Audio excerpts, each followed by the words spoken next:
Hi, everybody, and welcome to Dog Show Tips and Canine Chronicles, the interview chair.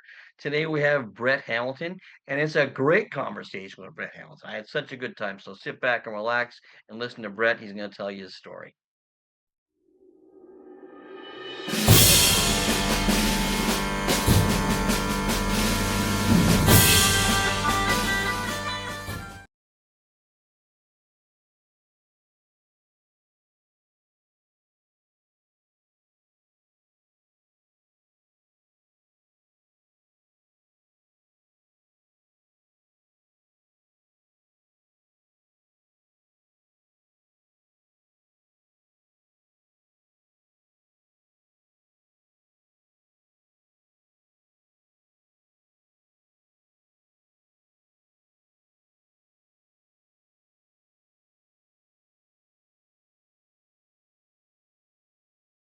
Hi, everybody, welcome to Dog Show Tips and Canine Chronicles interview chair. Today on the chair we have Brett Hamilton. How are you, Brett?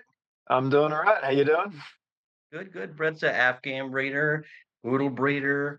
He shows his Afghans. He's a FCI judge. You've been a judge for, Yeah. what did you say, 17 years? 17 years, yeah, this year, Wow, yeah. that's crazy. It's crazy. And he had a huge win a little while ago with Spencer. So before we get into it, well, Mhm. first of all, how's Camilla? She's doing all right. She's in the house Good. putting her little girl to bed, so she's doing Oh, good. good, good. All I ever see is videos of her and pictures of her. Yeah. We've never met, so Never. Okay. I don't No. think No. so. I don't think so. Okay. Okay, You well, would tell us. you would remember if you met him. Tell me about your show with Spencer though, because that was very exciting. Even Oh, being over here, it was exciting watching. So the World Dog Show. Yeah, it was quite the show. He won the breed out of over 100 Afghans, that was a dream, and it was quite very cool situation. The last time the World Dog Show was in Helsinki, Matrix, that was bred by Camilla's family, won the breed there under John Reeve Newson, which was quite a memorable show too. So it was really wonderful best of breed win by itself, and then to sure. win the group later on was even more exciting. And we also got to represent Sweden in the World Challenge, which was nice to see the World Challenge be Oh, because brought he was back. number one dog, wasn't he? Yeah, yeah. So he finished number one dog in Sweden last year, which was quite amazing because he missed half the year of shows. So it was a really wonderful show at the World Show, and we knew beforehand that the World Dog Show is always wonderful organized in Finland. They run amazing dog shows there. So the show itself was amazing, but to do well was really beyond our expectations. So it was wonderful. It was really great. Well, it looked very exciting. It looked very Oh, exciting. So oh, absolutely. there's a picture of you two walking out, and he cast such a silhouette. It's That was so fun because we just won the group before the World Challenge, so I had to go straight into the World Challenge. So I got to celebrate the win in the World in Challenge with Camilla. So that's why we kind of oh, walked good. out a little extra Yeah. happy. I was just like, "Can you believe what just happened?" So it was great. It was so cool. Oh, that's exciting. All right, let's get started. Tell me how. Well, I have an idea how, but tell me how you got started in the sport. So, I was born into the dog sport, so I had no choice. how is your father? I haven't seen him in ages, but They're doing okay. They're doing yeah, okay.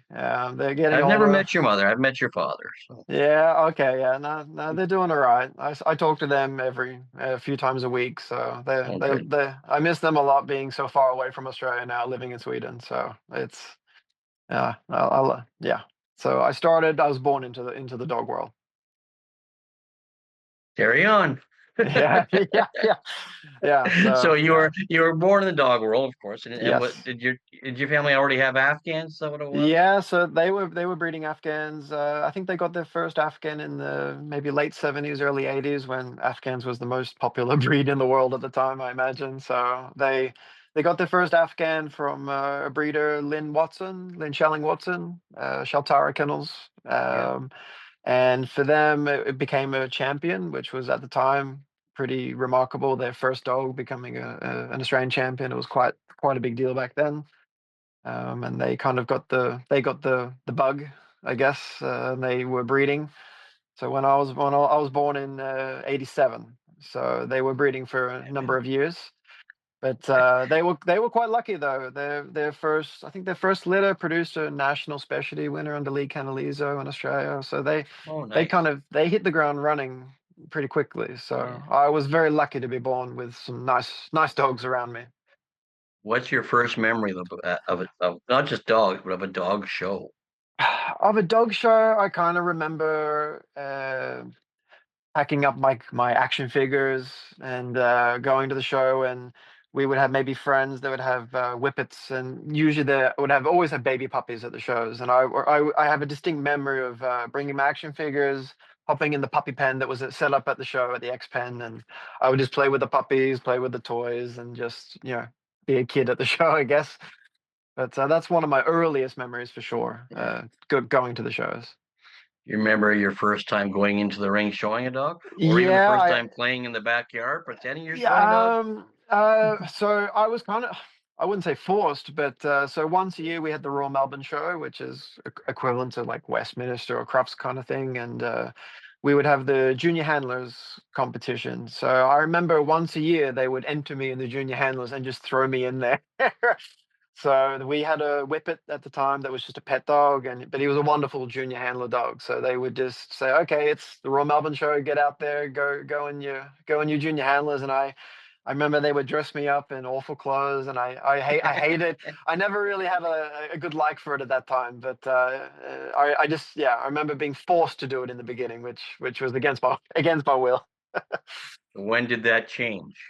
It changed around 11, 12 years old. I kind of uh, noticed there was a lot more girls at the show than junior handlers, so it was kind of a little bit of a incentive to maybe stick around at the shows a little bit longer. I used to go to shows and bring my skateboard, and we would get there, and I'd leave. I'd go on my Right. skateboard, go into the nearest town, and and then come back. But then I realized it was a little bit fun hanging around the shows, meeting friends, and hanging out. And then I just thought, well, maybe I can do junior handlers, and that's when I started showing my first Afghan. That was kind of mine. I would take her in junior handlers for experience because I could never beat my dad winning the winning the breed. So I would always knew if I'd never win the breed in the morning, I would always have the junior handlers to kind of practice in the afternoon. But it was around 11, 12 years old. I kind of started taking it a little bit more seriously. You start getting competitive then?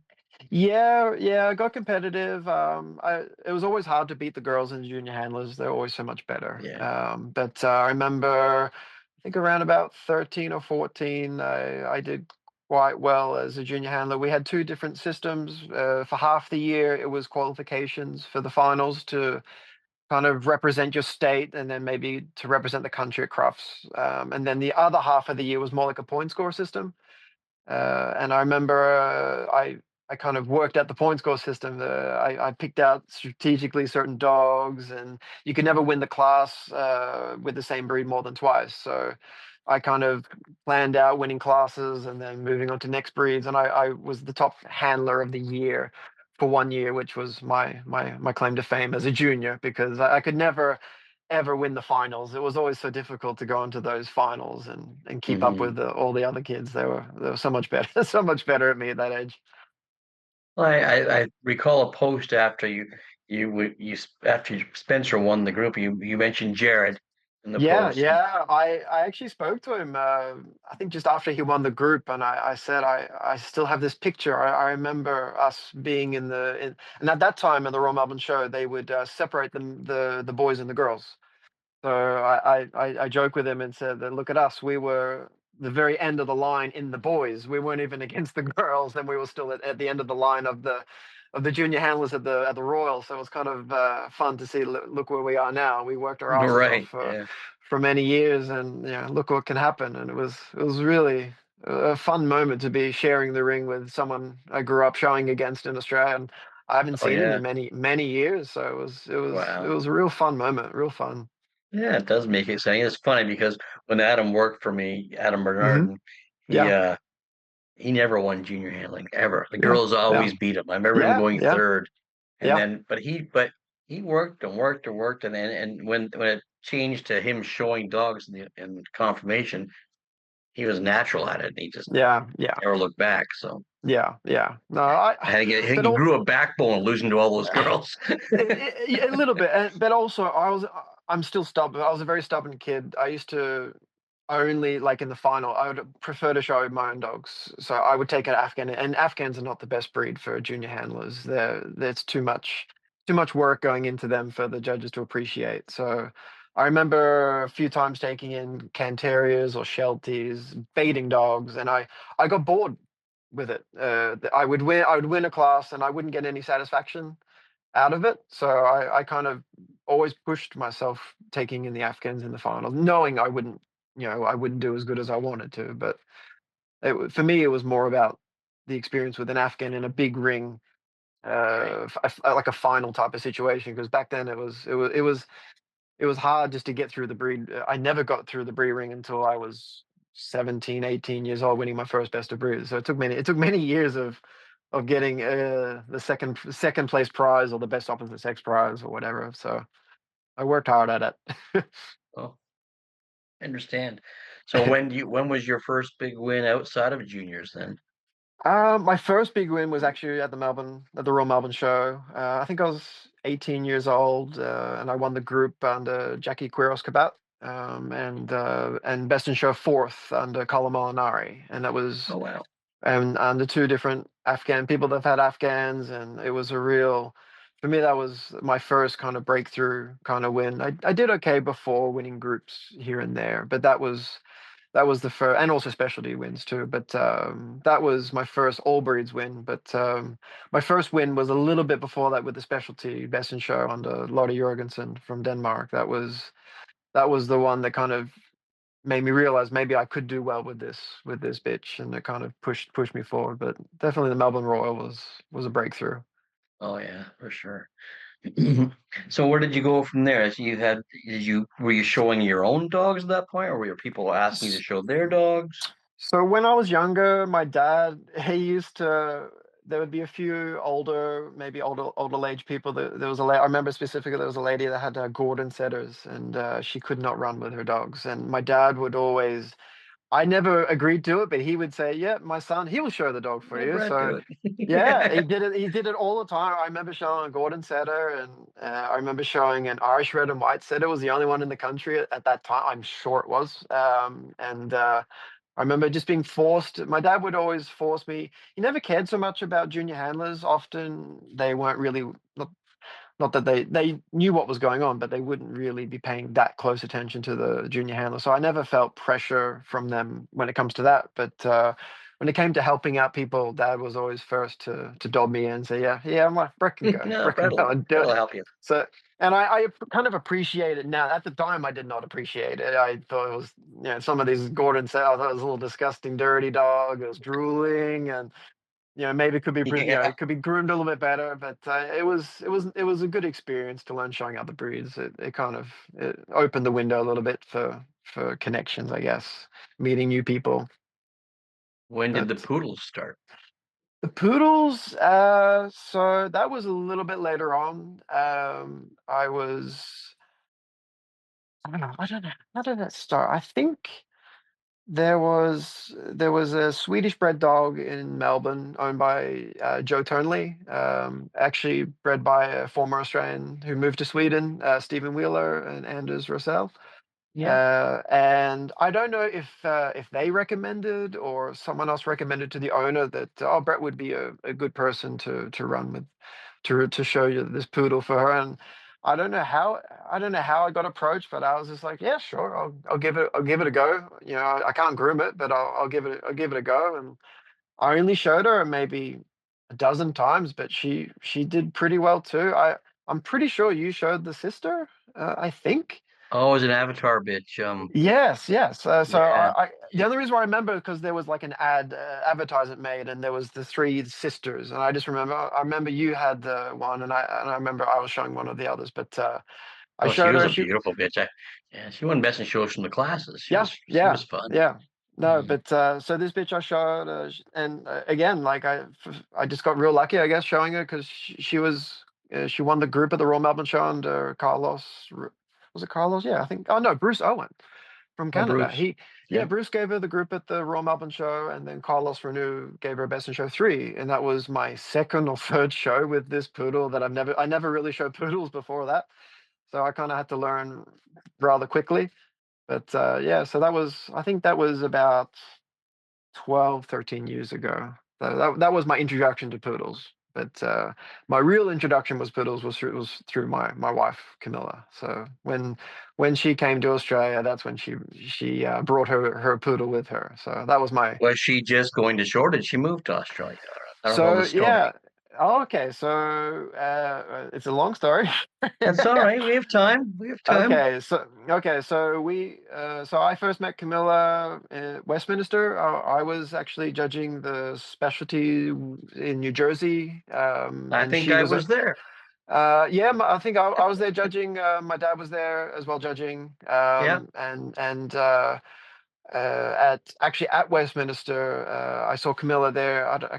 She was there helping out with somebody, and I recognized her because she owned Afghans and bred Afghans, and I always admired her dogs. And I remember at the time, I think she had the dog Neo, which was the Matrix sire. Okay. And I thought, oh, that's a good way I can opening line I can go and talk to her because she's very beautiful and very intimidating Swedish woman. So I kind of went up and introduced myself, and she remembered who I was, and I said I've got press pass tickets to watch Best in Show. So we watched Best in Show, which was a really cool moment. And then that was our first meeting, and then nothing came of that. I thought maybe she might want to talk a little bit more, but no, that was our first introduction. And about a year later, I was judging in Norway. I did the national specialty for the Afghans, and she came in the ring with a beautiful dog called Carlos, and I gave her best of breed. It was the most beautiful dog. It was my most important judging assignment of my life because I found my life partner, and I found the most breathtaking dog at the same time Yeah. Wow. so I imported her and the dog to Australia. So she came to Australia, and at the time she had a standard poodle that was bred by Charlotte Sandell, Huffish Kennels, a very famous breeder who's been quite successful. And so Camilla was handling dogs for her for a few years at that time, and learned a lot from her. And so she had her first standard poodle from her, and she brought him to Australia. So she came, I think that was 2000 and I think the end of 2012 she came to Australia. So she Okay. moved essentially. Mhm.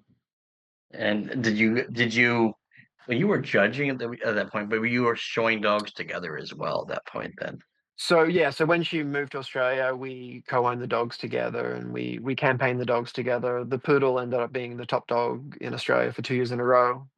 He won 85 best in shows in that time, which was uh, we did a lot of shows and campaigned really hard, and we were lucky to win a trip to the World Challenge, all expenses paid, to the Netherlands. It was the first year it moved from Orlando. And so, because Uber paid for everything, we decided maybe we could go to Sweden for a few months, and we had the goal of showing at Crufts the next year. So that was kind of my introduction of moving to Sweden for the first time, Okay. and I haven't been back home for over 10 years now.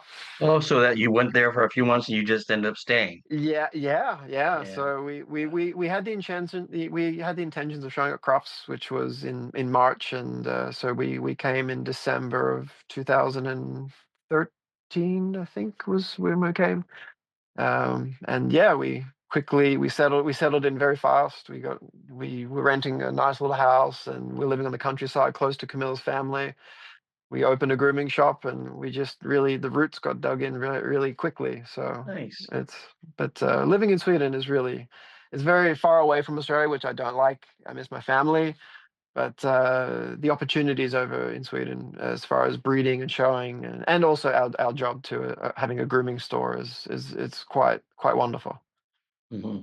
I love Sweden. I've only been there a couple of times, but I've always enjoyed myself there. Yeah, It actually yeah, reminds me a bit of Canada, if yeah, Canada yeah, had that much yeah. history, you know. Yeah. But No, that's true. I, That's yeah, true. it did. I So think Canadians are a little bit more friendly overall.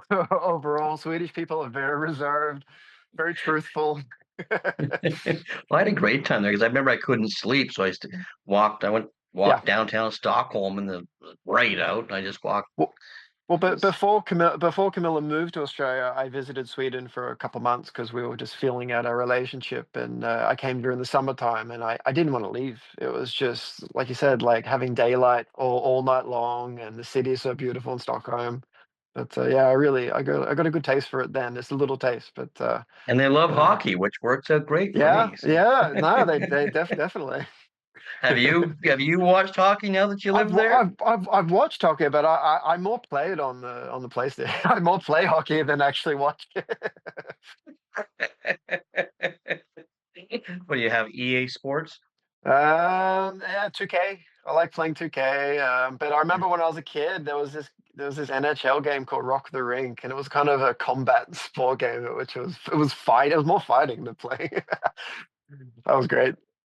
I use a lot of hockey analogies when I'm teaching or when I'm talking to people, and Yeah, some of them don't get them, but that's yeah. okay. No, there's a few Gretzky quotes. Go where the puck is going. Yeah. Well, exactly, exactly, exactly.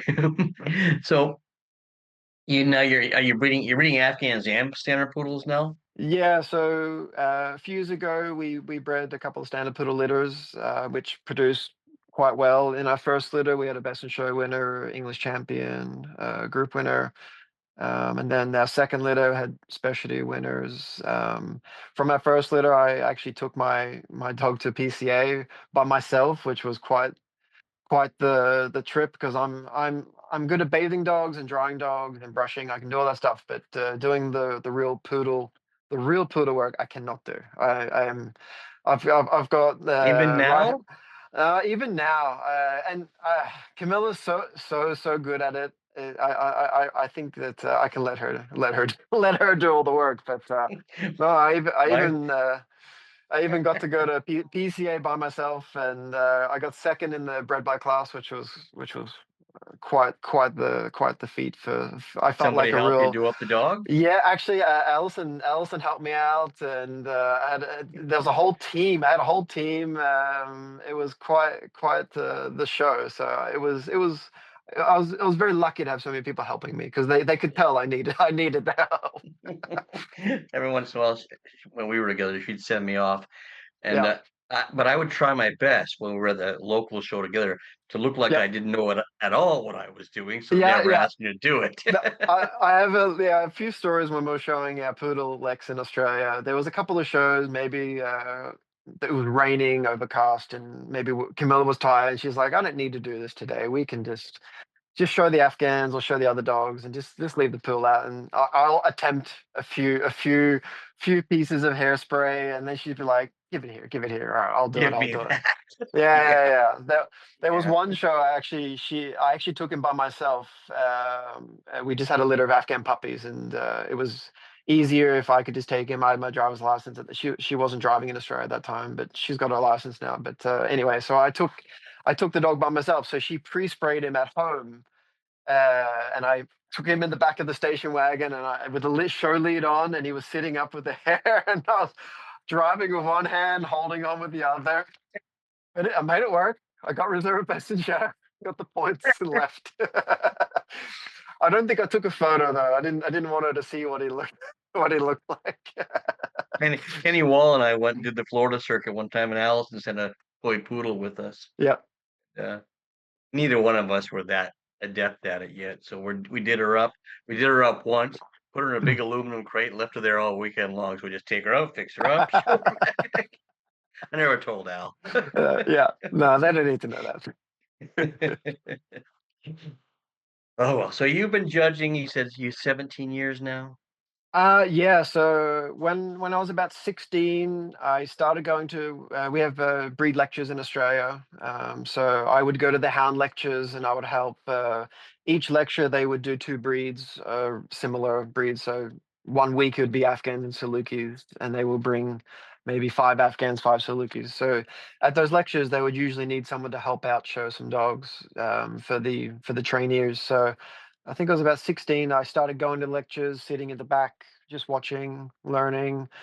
and then just showing the dogs there. And then when I was 16, I started attending the lectures, kind of for myself, even though it didn't count, but I wanted to just learn as much as I could.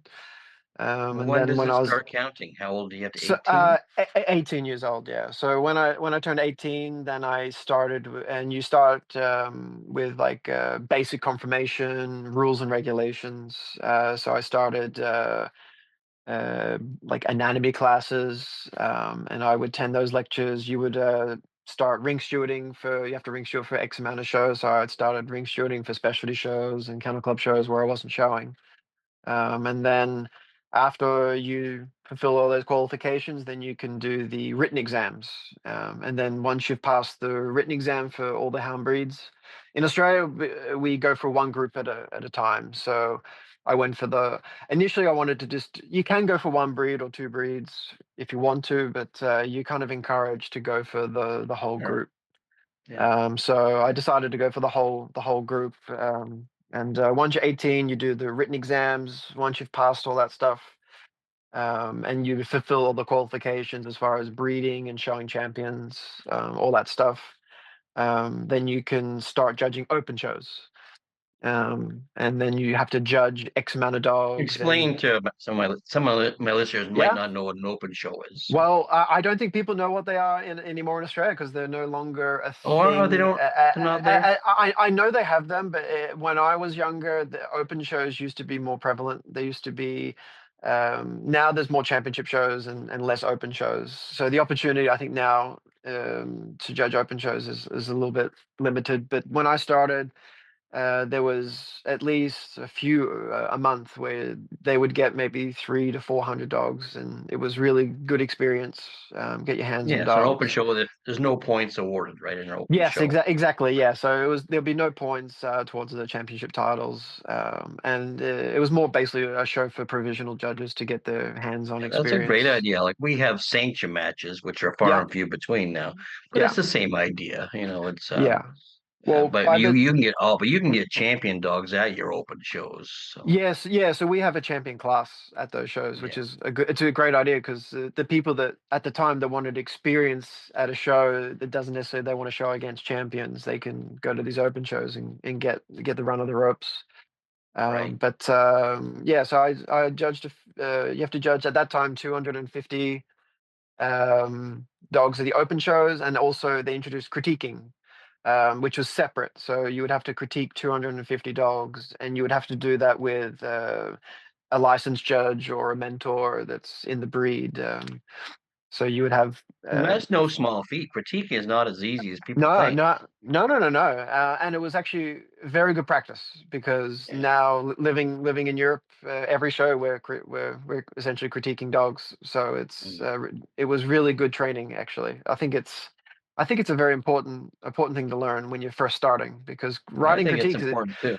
writing critiques is difficult. And especially when you've only got a few minutes when you've got a dog in front of you, and then to just say it out loud, and it can be um, it can be quite a difficult thing to do in the beginning. So it was quite good learning from that, and it encouraged you to talk to different breeders and different judges when you're doing it. So it was good to learn different perspectives as well.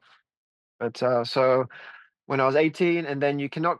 I don't know at the time, but I just remember you couldn't go for your license until you were 21. I think. I can't remember, but when I turned 21, that's when I went for my final practical exam. I fulfilled all the requirements, and with the practical exam, they will give you randomly two. I think it was two of the major breeds in the group in the hound group, and I believe I had a class of Whippets and a class of Salukis, and then you also do a mini group, which is maybe five other breeds from the hound group, and you have three licensed judges, sometimes all rounders, sometimes group specialists test you. They watch you as you go over them. They watch you um, as you place them, and then they question you afterwards for each time. So and then you have to pass that before that. Right. So it So, was. tw Hmm? so 21 is young, but you fulfilled everything you needed to fulfill, I and I it's looks like it's I as difficult as anywhere. So if not harder. Yeah, So I was very privileged to grow up with my family having dogs already, so I kind of grew up being around nice dogs and showing nice dogs, and it was I had a very good advantage as far as that. Looking back now, I still, especially when I look at photos, I still feel like I was probably a little bit too young to go for it. Maybe I think 25, 25, maybe, I don't know, but I don't know. There's been other young judges in Australia before. There was another Afghan breeder. She got her license about the same age. David Roach, he was quite young judging too. When I think he judged in England when he was in his 20s as well. So, but yeah, so. So, what are you licensed for over there? Are you all So, breeds? so I started with the Hound Group in Australia, and I got the entire Hound Group. And before I left Australia, I was studying the toy breeds because my ex girlfriends, both of them, they had toy breeds, so I kind of naturally was gravitated to the toy breed group, and I really didn't get a grasp on it. So I slowed down, and I didn't get disinterested, but I just felt I needed to really study the breeds before I would actually go for them. So I slowed down completely. So I got my hound group and then I just stopped. And it wasn't until recently I moved to Sweden. This past couple of years, I did my standard poodle test, which I got passed, and I did the Italian Greyhounds. Because in Oh, Australia, the good. Italian Greyhounds are in the toy group like you guys, but over here they're in the Sighthound group. So it was essential to get the Italian To Greyhound have them, here. Yeah, sure. and for me, I wasn't going to get them until I got a good grasp on them. The FCI standard is very different from the standard we had in Australia, so it took me many years to just grasp the look of the Italian grounds over here. So those are the two breeds that I've added to the hound group. Mm. Are you going to move on? Um, breeds, I would like to get breeds that I've really had myself. There was a time where I had a Dalmatian. There was a time I had Shih Tzu. I've shown Papillons. There's breeds that I would like to go for individually, but I'm not in a Gordon rush. setters. Yeah, maybe not so much Gordon said, but yeah, but yeah, I just I like the breeds that I judge at the moment, and at the moment I still rather show my dogs as well. So Right. showing is more satisfying, but also I think there's a lot of value to judging as far as experience and especially for me, judging dogs completely changed my life. So Well, I think it's incredible, like showing dogs and judging dogs because it keeps things in perspective. Like I'll be yeah, out there. I show my own dogs still. I'll hmm be out there, and if I lose a class, instead of just being angry, I can look at it and go, "Okay, I get it. I yeah, understand." oh Without, yeah, yeah. you No, know, it's different being on the other side. I think yeah, it's there's a helped lot me. more.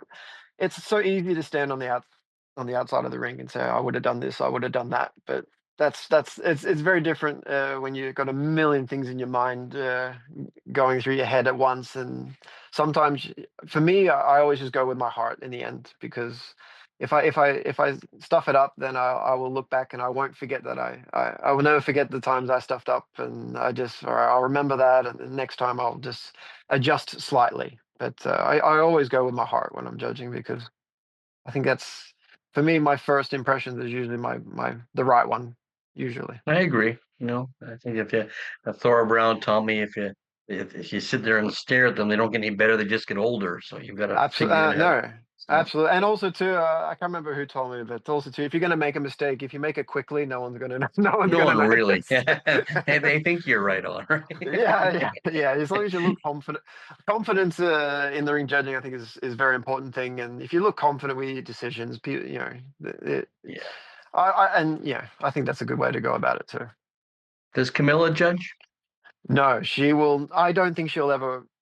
No. I don't think it's the furthest thing she wants to do. I think she gets all the satisfaction from breeding and showing and being in the ring. I think for her, it's judging for her seems too easy. She said I was talking to her today about it, and she said she's judging her dogs all the time and everyone else's dogs all the time. No one needs to pay her for her opinions. So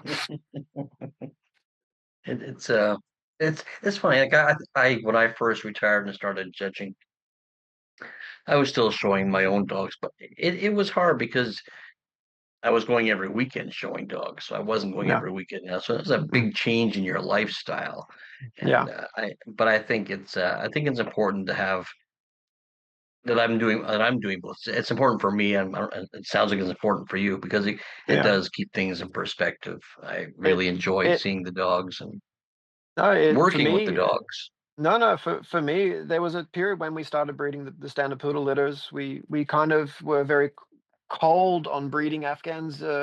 Continuing forward, we were kind of very full on with the poodles. We felt like we knew what we were doing and we were doing well. And there wasn't any Afghans at that point that kind of excited us. And then I had a judging assignment in France doing the Afghan national there, and I had two dogs come in my ring, and one dog we imported ourselves, which is the sire of Spencer. I borrowed him for a couple of years, and then the my winner of the day, we got a daughter from him, and it completely changed our breeding program for the better. And if I wasn't a judge judging that one show, and for me that's the main reason why I like to judge is because judging breeding stock, you get to see if you can find something to help your kennel, and it completely changed our Afghan life around. So it's very important. Great.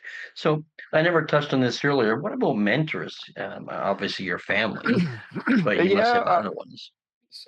showing wise, Both. so Let's when start my off with his as showing wise, because showing what you're to watch you. You're a very good handler, so it's fun to thank you. watch you, and I so I you I had to I learn was that. like, yeah, Yeah. I there was a few people specifically.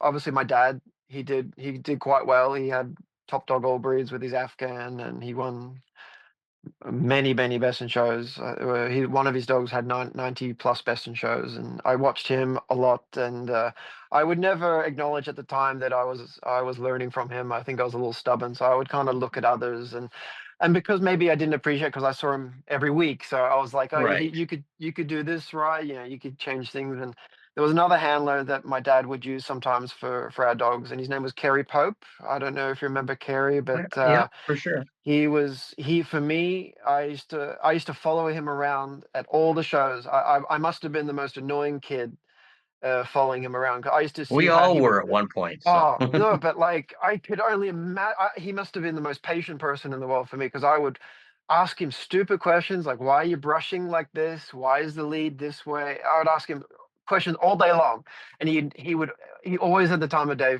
for me. And so Kerry was one of my big influences, and then there was another influence was handler Michael O'Callaghan.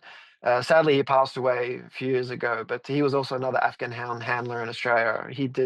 He won Best in Show at the Royal Melbourne Show, and his technique of handling Afghans was very fierce. He was very one of those handlers that asks for a win. So I kind of took pieces from him and took pieces from Kerry and kind of learned from my dad, and I would kind of watch Afghan handlers, especially in Australia at the time and still now. Afghan handlers are some of the best handlers you'll ever be in the ring against. To show Afghans, you really need a lot of patience and a lot of talent.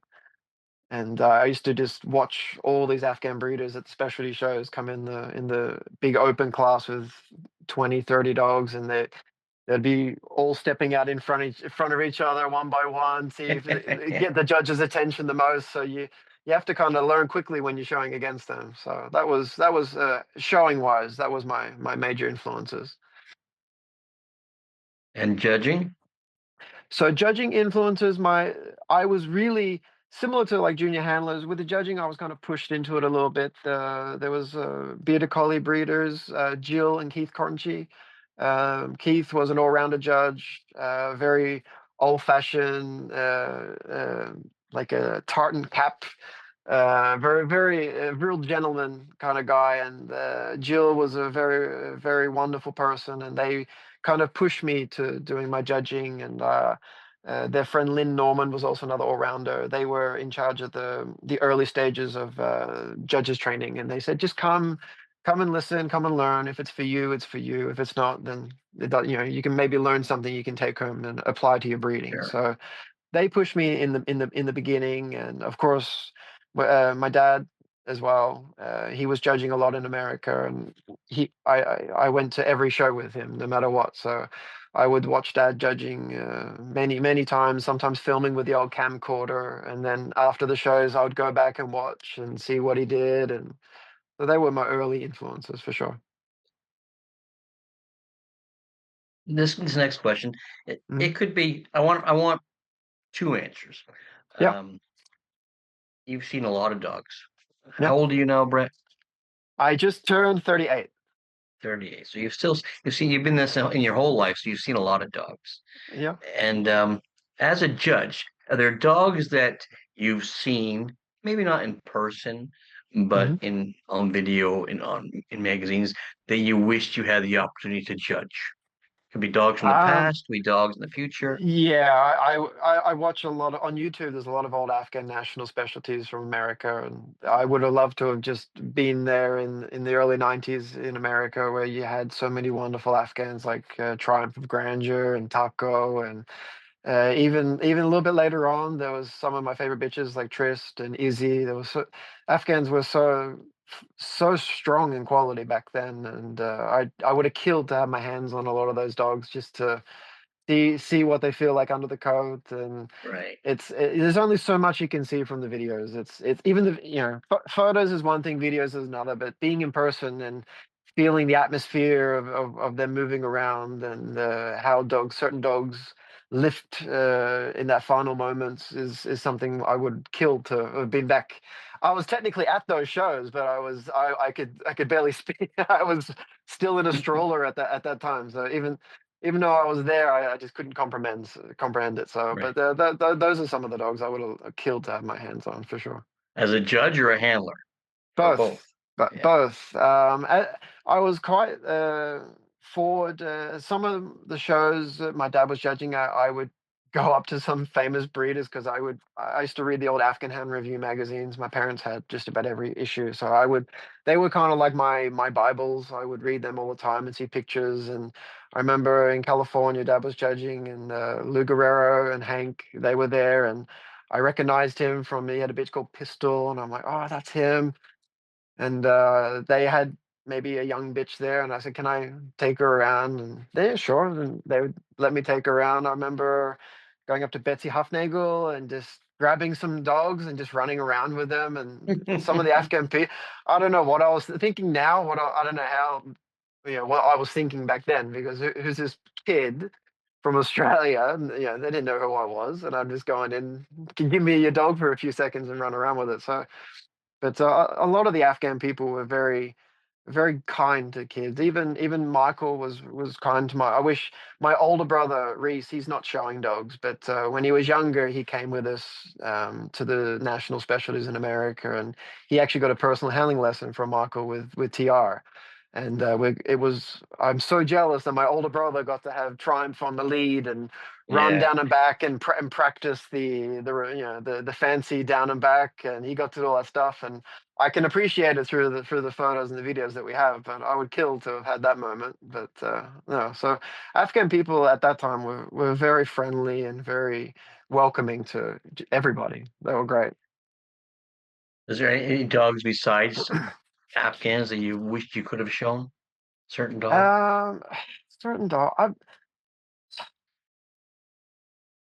There was one dog I remember, Carlos, who was showing the standard Dachshunds. There was a Mhm. dog he was showing, Chunky Monkey, and Okay.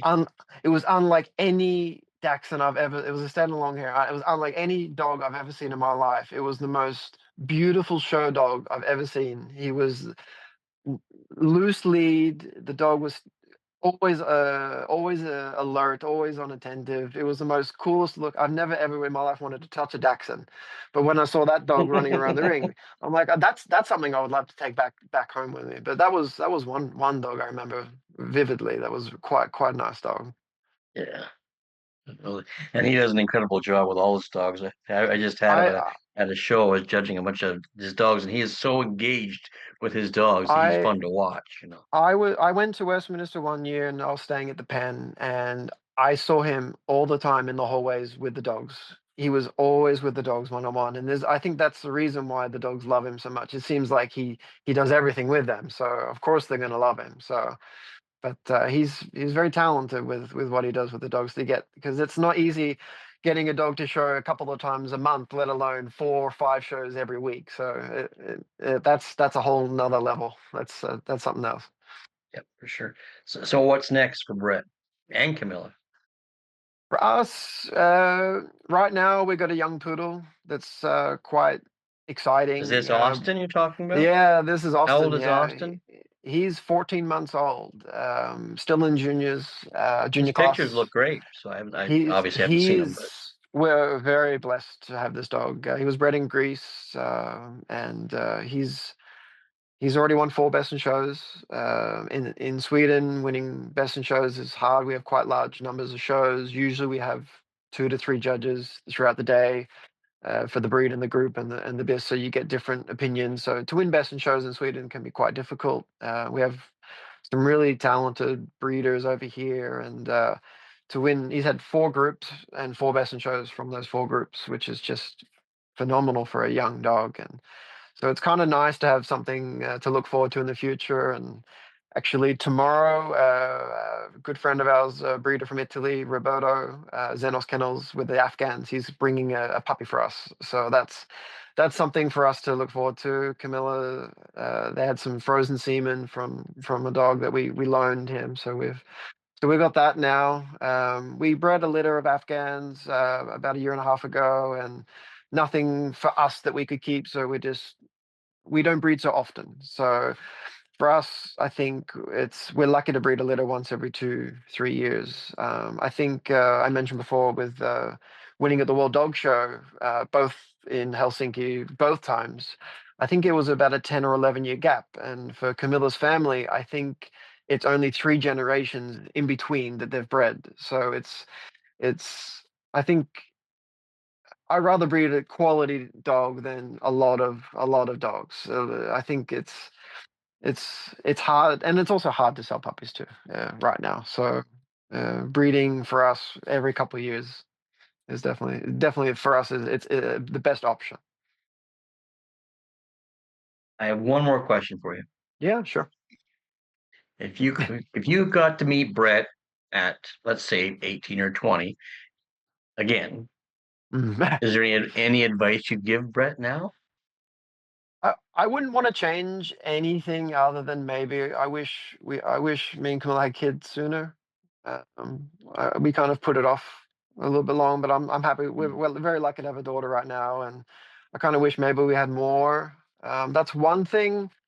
But as a breeder, I wish I could tell myself to not be so picky.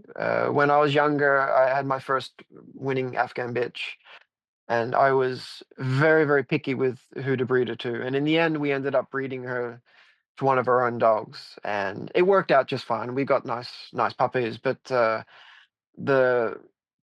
the lines that we have now, I had the opportunity to kind of get into those lines back then, and I kind of was poo-pooing them because there was a certain look or a certain style that I just didn't really necessarily thought I needed at that time, or we needed at the time, and I kind of pushed away a couple of stud dogs that I kind of wish maybe now with a few years under my belt, I'm thinking, what a dummy! There was a couple of Mhm. stud dogs I could have used, and maybe we could have had something a lot sooner than waiting waiting 15 years. So that's one thing I would tell myself. Excellent. All right. So where are you two off to next? So now next weekend we've got a weekend off. So Oh, good. which so that's we're looking forward to that. The last three weekends in a row we were quite busy. We had the World Show, and then the next week we had a show in Sweden, and then last weekend another show. So it's nice to have a weekend off and we can maybe clean up the house a little a little bit, do something else. Well, I appreciate your time, Brett, and I Yeah. wish you both all the luck in the world, but for some reason, I think you don't really need that much luck. And No, we've been very lucky. can't hurt though. No, we've been very lucky, very lucky. Yeah.